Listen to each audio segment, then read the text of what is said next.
Hi friends, బిర్యానీలోకి చపాతీలోకి ఇడ్లీలోకి కూడా బాగుంటుంది ఫ్రెండ్స్. కట్ట ఇలా చేసుకున్నారంటే మన దగ్గర ఆనపకాయ వంట చేసుకోవచ్చు. ఆనపకాయ లేదు ఫ్రెండ్స్, నేను దోసకాయ చేశాను ఫస్ట్ టైము, చాలా బాగా వచ్చింది.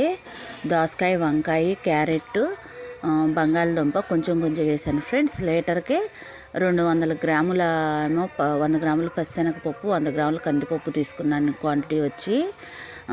తర్వాత చింతపండు వచ్చి 75 గ్రాములు తీసుకున్నాను. కరెక్ట్గా సరిపోయింది ఫ్రెండ్స్ పలావులోకి. కానీ తర్వాత చపాతీ, పూరి, ఇడ్లీలో కూడా చాలా బాగుంటుంది ఫ్రెండ్స్. ఇలా ఒకసారి ట్రై చేసి చూడండి.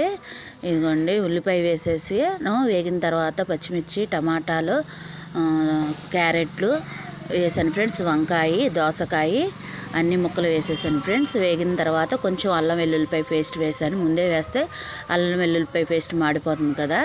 వేసిన తర్వాత కొంచెం వాటర్ పోసి ఒక 10 నిమిషాలు ముక్క ఉడికేదాకా, అంటే 70% ఉడికేదాకా చూడండి ఫ్రెండ్స్. మరీ మెత్తగా అయినట్టయితే బాగోదు.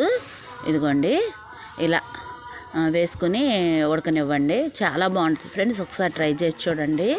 ఈ కట్ట నేను ఈ మధ్యలోనే చేస్తున్నాను, అందుకేతం తెలియదు నాకు. మామూలుగా అయితేనేమో ఇందుట్లో కట్ట అంటే కొవ్వు, మాంసం మీద కొవ్వు వేస్తానంటారు కదా ఫ్రెండ్స్. అలా కాకుండా వెజిటేబుల్లో కూడా ఇలా చేసుకోవచ్చు. ఇదిగోండి, ఇలా వేగేసిన తర్వాత నీళ్లు పోసి ఒక పావుగంట ఉడికిన తర్వాత చింతపండు రసమును, పచ్చిశనగపప్పు ప్లస్ కందిపప్పు నేను కొలతలతో చూపిస్తున్నాను ఫ్రెండ్స్. నేను లీటర్ నీళ్ళు తీసుకున్నాను క్వాంటిటీ వచ్చి. ఇది కరెక్ట్గా వస్తుంది, ఎంత మందికైనా చేయొచ్చు చక్కగా. ఇదిగోండి, పచ్చిశనగపప్పు, కందిపప్పు మెత్తగా కాకుండా ఫ్రెండ్స్ ఉడకాలి, కానీ కొంచెం బద్దలు ఉంటే మనం వేసుకునేటప్పుడు చక్కగా తగులుతుంది.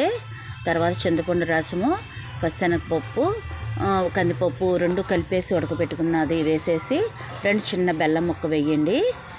వేసి కొంచెంసేపు మరగనివ్వండి ఫ్రెండ్స్. చాలా బాగుంటుంది కట్ట. ఒకసారి ఇలా ట్రై చేసి చూడండి. ఈ వీడియో ఎలా ఉందో చెప్పండి ఫ్రెండ్స్. నచ్చితే లైక్ చేయండి, షేర్ చేయండి, సబ్స్క్రైబ్ చేయండి.